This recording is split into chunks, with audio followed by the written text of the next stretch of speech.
Hi, my name is Spencer Jackson. I'm a doctorate of physical therapy student at Regis University, and I'll be graduating at the end of May in 2023. The path that led me to physical therapy was unorthodox, but has given me full confidence that I'm where I'm supposed to be. I have a background in information technology, business administration, and marketing, but I never felt like my work truly mattered. For a long time, I had no direction other than forward. After years of learning and working in fields that gave me no satisfaction, I eventually realized that I found myself happy as teaching others. The specific moment was actually teaching my friend to play volleyball. I have an eye for catching discrepancies in form. I'm social to a fault, and I find nothing else more rewarding than helping someone progress and seeing their pride in how far they've come. After years of feeling uninspired in school and occupation, I finally realized that physical therapy encompasses my strengths and my passions. In my time at Regis, I've been developing what areas of specialty I'd like to get into. The underlying theme that I'm realizing is that I want to be a part of helping patients return to what they're passionate about. Observing neuro rehab and seeing stroke patients able to walk again unassisted, or helping athletes return to the sport they love. I strive to inspire my patients and find that I can make the biggest difference in those fields. My biggest strength in a clinical setting is my endless amount of curiosity. The curiosity encompasses my patients, my team, my clinical knowledge. I love getting to know the person behind the patient. I want to know what they love to do, and I have a knack for remembering all the details they tell me. It's my own personal philosophy that everyone deserves to be heard, and I've already begun integrating this into any professional setting I'm put into. When someone is speaking to me, it is my goal they know they have my full attention, and I genuinely care about what they have to say.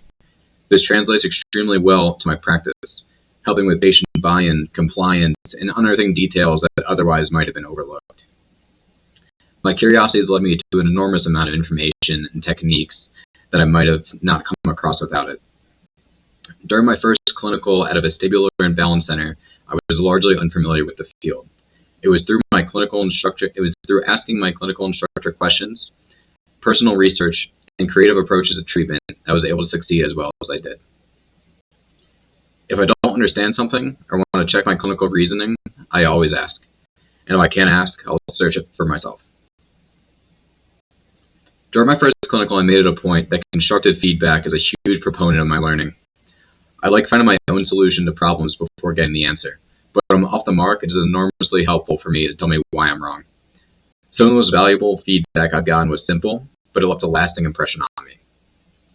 During an eval of mine towards the end of my first clinical, I was examining balance and tandem stance for an elderly vestibular patient. As I was timing, I was looking between my patient's feet, their hips, and my timer. Before I noticed, my CI stepped in and asked the patient to take a seat, and when I looked up, I saw tears running down her cheek.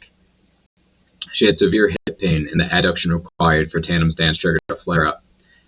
My CI calmly but sternly told me the importance of monitoring the patient's face during all exercises and treatment. He explained the brevity of the situation and that while it was my fault it happened, it's never going to happen to me again. In preparation for my upcoming clinical settings, I want to focus on neuro and sports rehab.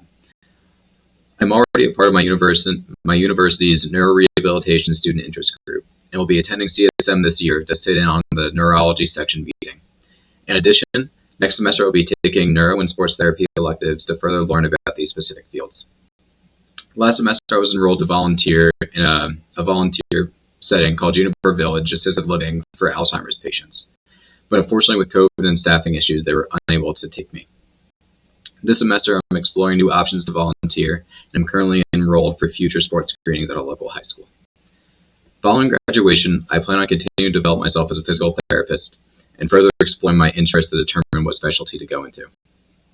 Through continued education, classes, and current research, I plan on integrating evidence-based practice into my treatment to ensure that my patients are getting excellent quality of care. Above all, after graduation, I want to know that I'm helping people and that the work I'm doing is helping them return to the life that they know. Thank you for taking the time to watch this video, and I look forward to speaking with you in person one day. Thank you.